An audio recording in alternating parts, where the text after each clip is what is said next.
6 மணிக்கெலாம் எந்திரிச்சு எப்போவுமே கோலம் போட்டுருவேன். இன்றைக்கி சண்டேங்கிறதுனால 6 மணிக்கு தான் எந்திரிச்சேன். 5:30 மணிக்கு முன்னாடி உன்னால் எந்திரிக்க முடியாதான்னு கேட்காதீங்க. ஏன்னா எங்கள் தெருவில் யாருமே எந்திரிக்க மாட்டாங்க. எந்திரிச்சு பார்த்தா பயமாக இருக்க மாதிரி இருக்கும். அதனால் நான் 5:45 5:30க்கு தான் வெளியே போய் கோலம் போடுவேன்.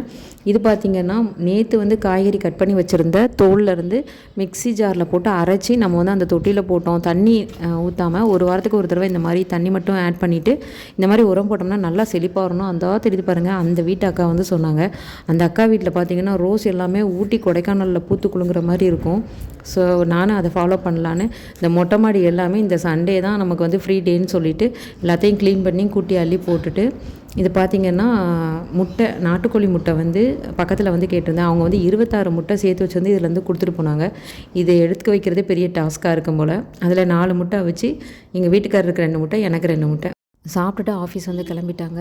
இதில் வந்து நாளைக்கு வந்து தோசை சுடுறதுக்காக இட்லி அரிசி, உளுந்து என்னென்ன இருக்கோ எல்லா பருப்பையும் உள்ளே போட்டுட்டு கொஞ்சமாக வெந்தயம் போட்டு ஊற வச்சிட்டேன். நாளைக்கு வந்து இது எப்படி வருதுன்னு பார்க்கலாம்.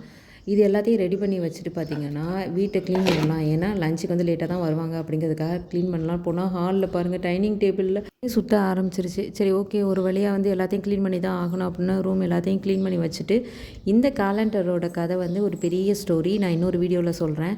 இதுதான் இன்றைக்கி இந்த வருஷம் 2026க்கு நம்ம வீட்டுக்கு வந்த முருகன் கேலண்டர். அழகாக இருக்குல்ல?